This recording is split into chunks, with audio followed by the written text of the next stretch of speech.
श्री परमात्मने नमः। जय श्री कृष्ण मित्रों। आज हम अपनी इस यात्रा के 158 दिन पूर्ण कर लेंगे और मैं आपके सम्मुख अध्याय 3 के 37वें श्लोक को लेकर प्रस्तुत हूँ। यह श्लोक अर्जुन के पिछले प्रश्न का सीधा वैज्ञानिक और सटीक उत्तर है। यहाँ कृष्ण उस विलन का मुखौटा उतारते हैं जो इंसान को जानते हुए भी गलत रास्ते पर ले जाता है। यह श्लोक मानवीय मनोविज्ञान या ह्यूमन साइकोलॉजी की सबसे गहरी परतों को खोलता है। प्रसंग यह है कि अर्जुन ने पूछा था कि मनुष्य को ना चाहते हुए भी पाप की राह पर कौन घसीटता है। श्री कृष्ण यहाँ उस मुख्य अपराधी की पहचान कराते हैं। श्लोक की तरफ बढ़ते हैं। श्री भगवानुवाच कामेश क्रोधेश रजो गुण समुद्भवः महाशनो महापापमा विद्येनमिह वैरिणम्। एक बार और सुनिए। श्री भगवानुवाच कामेश क्रोध एष रजो गुण समुद्भवः महाशनो महापापमा विद्येनमिह वैरिणम्। अब चरणबद्ध तरीके से इसका उच्चारण समझिए। श्री भगवानुवाच तो आप पढ़ ही लेंगे आराम से। दूसरे पहले चरण को देखिए। काम एश क्रोध एश। तो काम पूरा पढ़िए। काम एश में आघात है तो काम एशक के कर देंगे आप। ये आगे वाला शब्द कौ से चालू है तो कामेशक ख का उच्चारण आएगा आघात में। कामेशक। फिर क्रोध एश, यहाँ पर कुछ नहीं आएगा आघात, कोई आघात दिया नहीं है। कामेशक क्रोधेश। दूसरे चरण को देखिए। रजो गुण समुद्भवः। समुद पहले दो आएगा फिर भवः।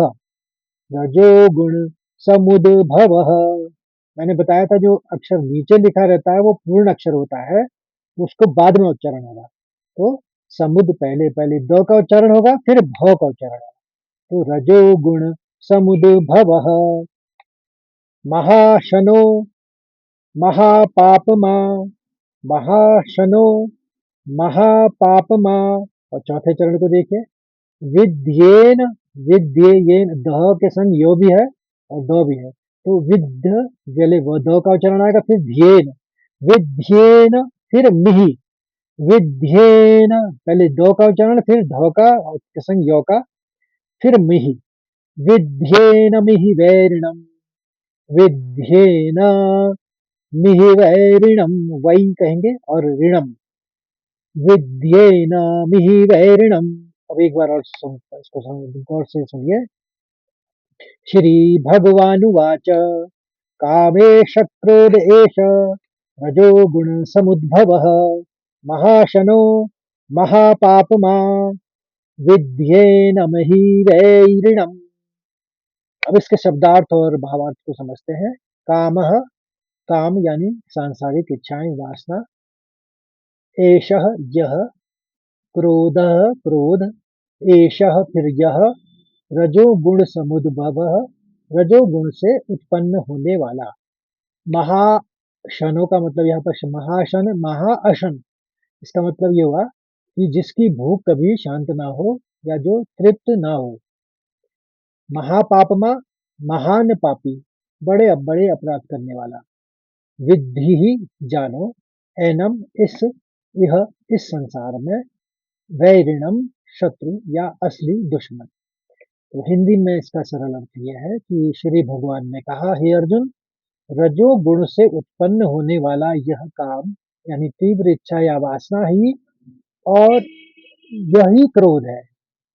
यही जो है काम है, जो इच्छा है और यही क्रोध है। इसे तू कभी ना तृप्त होने वाला बहुत बड़ा पापी और इस संसार में मनुष्य का सबसे बड़ा शत्रु जान। तो भावार्थ में भगवान असली शत्रु की पहचान करा रहे हैं। कृष्ण यहाँ हमारे भीतर छुपे शत्रु के स्वभाव का विश्लेषण करते हैं।